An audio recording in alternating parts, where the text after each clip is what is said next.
इस वीडियो में कुछ जो हम फिक्स्ड अप्लायंसेस यूज़ करते हैं उनको देख लेते हैं। उनके ऊपर जो बेसिकली ब्रैकेट्स के ऊपर और जो बैंड्स वगैरह हम लगाते हैं, वो जो अप्लायंसेस हैं उनको देख लेते हैं। तो सबसे पहले हमारा बैंड होता है। ये हमारा एक प्री फॉर्म्ड बैंड है। मतलब प्री फॉर्म्ड एज in के ये एक स्पेसिफिक साइज़ के अंदर आता है और इसके साथ आपकी जो बकल ट्यूब्स हैं वो लगी हुई हैं, साथ एक आपकी हुक भी लगी हुई है, ये आपको नज़र आ रही है। अब सिंपल इसके ऊपर लिखा जो हुआ है उसी को पढ़ लें तो आपको पता चल जाएगा कि ये किस दांत के लिए और क्या उसका साइज़ है। तो इस पर लिखा हुआ है अपर राइट 6 और 35 नंबर का ये इसका साइज़ है। अब आपके दांत की विड्थ और सारी सर्कमफ्रेंस के अकॉर्डिंग आप 35, 36, 37 इवन 40, 44 तक ये जाते हैं साइज़। तो उस हिसाब से आप अपने जो दांत का साइज़ है उस हिसाब से ये लेके तो आप इसको लगा सकते हैं। अब फ़र्ज़ कर लें कि ये नहीं लिखा होता तो फिर आप कैसे आइडेंटिफाई करेंगे? तो उसमें आपके पास दो चीज़ें आ जाती हैं। एक तो ये आपकी जो हुक है, आपने इसको देखना होता है, ये हमेशा जो है ये डिस्टली जाएगी, ये कभी भी मीजियली नहीं होनी चाहिए। अब फॉर एग्ज़ाम्पल हमारे पास ये कास्ट है एक, तो इस पर हमारे पास ये 6 है। तो अगर हम इसके ऊपर ये बैंड लगाएंगे तो ये इस तरह लगेगा, यानी जो आपकी हुक है वो डिस्टली होनी चाहिए। ये बैंड आप इस तरह नहीं लगा सकते, ये इसमें आपकी हुक जो देख लें मीजियली आ जाती है। तो ये बैंड इस तरह नहीं लगेगा, ये हमेशा इस तरह लगेगा कि इसकी जो हुक है ये डिस्टल जा रही हो। इसी तरह जो आप इस तरफ का देखेंगे तो अब उसमें अगर ये बैंड इस तरह लगे तो ये मीजियल साइड पे हुक जा रही है। तो ऑब्वियसली ये इस साइड का नहीं है, ये इस साइड का बैंड है, राइट साइड का बैंड, जिसको इस तरह लगाना है आप कि जो हुक है उसकी वो डिस्टली जा रही है। फिर आपकी आ जाती हैं जो इसके अंदर ट्यूब्स हैं दो। ये आप देख सकते हैं कि दो ट्यूब्स हैं, इसमें से मैं वायर पास करके दिखा देता हूँ।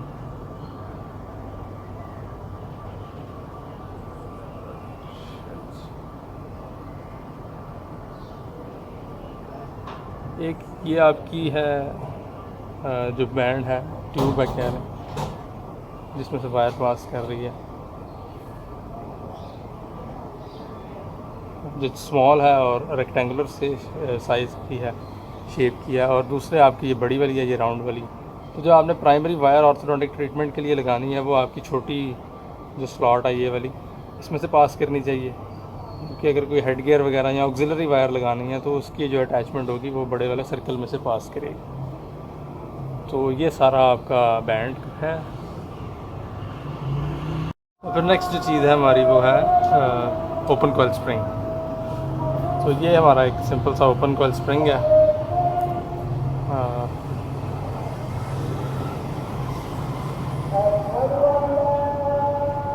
ये एक ओपन कॉइल स्प्रिंग है हमारा, सिंपल सा स्प्रिंग है। इसको आपने बेसिकली दो ब्रैकेट्स के दौरान में कंप्रेस करके लगा देना है।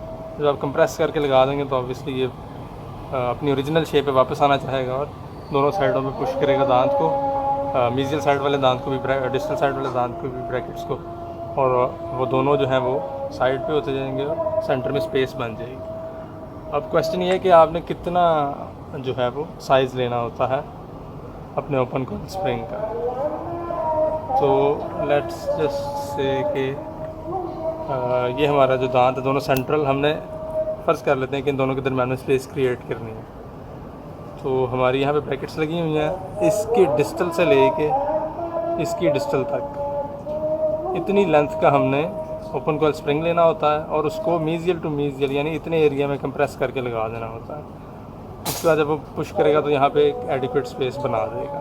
यानी आपने डिस्टल टू डिस्टल जिन दो दांतों के दरमियान में आपने स्पेस क्रिएट करनी है, स्पेस बनानी है, तो उन दोनों दांतों की ब्रैकेट्स के डिस्टल पार्ट्स से डिस्टल पार्ट तक मेजर करके आपका ओपन कॉइल स्प्रिंग की लेंथ होगी और उनके मीजियल पार्ट्स के दरमियान आपने उसको कंप्रेस करके लगा देना, जिसके बाद आप का जो ओपन कॉइल स्प्रिंग है वो स्पेस बनाएगा आपकी। और फिर उसके बाद हमारा क्लोज्ड कॉइल स्प्रिंग आ जाता है। तो उसका मैकेनिज़्म बिल्कुल जो ओपन कॉइल है उससे उल्टा, लेकिन उसके अंदर दो हुक्स लगी होती हैं जो आपके ब्रैकेट के अंदर एंगेज होती हैं। तो उसको आप इसमें देखें तो ये एक साइड की उसकी हुक है, सेंटर में आपका क्लोज्ड कॉइल स्प्रिंग लगा हुआ है और दूसरी साइड पे दूसरी हुक है, और आप इसको स्ट्रेच कर सकते हैं इस तरह। स्ट्रेच करके जब आप ब्रैकेट्स ये राइट वाले को एक ब्रैकेट की हुक में लगा देंगे, विंग में लगा देंगे, इधर वाले को दूसरी ब्रैकेट की विंग में लगा देंगे और स्ट्रेच किया होगा तो वो ऑब्वियसली अपनी ओरिजिनल पोजीशन में वापस आना चाहेगा और दोनों दांतों को अंदर की तरफ पुश करेगा और स्पेस क्लोज करवा देगा। तो ये आपका सिंपल सा मैकेनिज़्म है क्लोज्ड कॉइल स्प्रिंग का। और फिर आपका आ जाता है पावर चेन। तो ये आपकी एक पावर चेन है।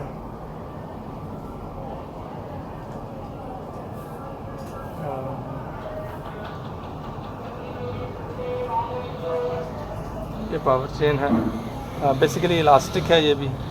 तो इसका हर एक जो आपका है, आप कह लें जो होल है, ये हर ब्रैकेट के अंदर इंगेज हो जाएगा। आप इसको इस तरह स्ट्रेच करके ब्रैकेट्स के अंदर लगा देते हैं और फिर ये उनको मतलब ओरिजिनल पोजीशन में वापस आता है खुद भी, और दांतों को भी खींच के ले आके। तो इससे भी आप स्पेस क्लोज कर सकते हैं जो रेजिजुअल स्पेसेस होती हैं उनको।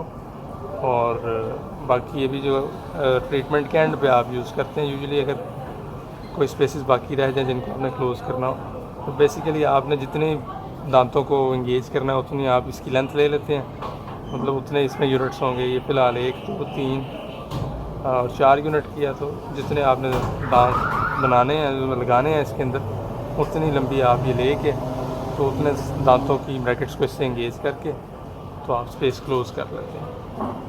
और फाइनली आपकी लेस बैक वायर है, या आप इसको स्टील लाइगेचर भी कह सकते हैं। तो ये इसका जो इंटीरियर पार्ट होता है, इस पर यू शेप्ड का लूप बना होता है एक।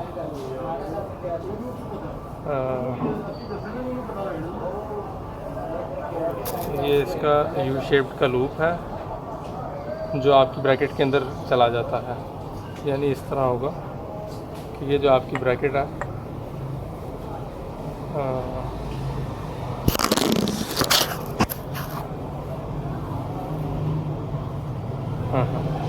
तो ये वाला लूप जो है ये इस तरह ब्रैकेट के अंदर चला जाएगा। अब मेरे पास ब्रैकेट नहीं है इस वक्त, और ये यहाँ से इंगेज कर लेगा और दूसरी साइड से आप इसको ट्विस्ट कर देंगे इस तरह, और जब सारा वो कंप्रेस हो जाएगा तो यहाँ से आप एक्स्ट्रा वायर काट देंगे। तो इसका एक तो फंक्शन ये होगा कि लाइगेट करेगा आपकी वायर को ब्रैकेट के अंदर, और दूसरा इससे आप डिफरेंट जो आपकी हैं ब्रैकेट्स उनको एक यूनिट बना सकते हैं, लेस बैक कर सकते हैं। तो आप एक ब्रैकेट में इस तरह डालेंगे, फिर दूसरी ब्रैकेट में डालने के लिए आप इसको ऑपोजिट कर देंगे, यानी जिग जैग जाएगा, ये इस तरह हो जाएगा।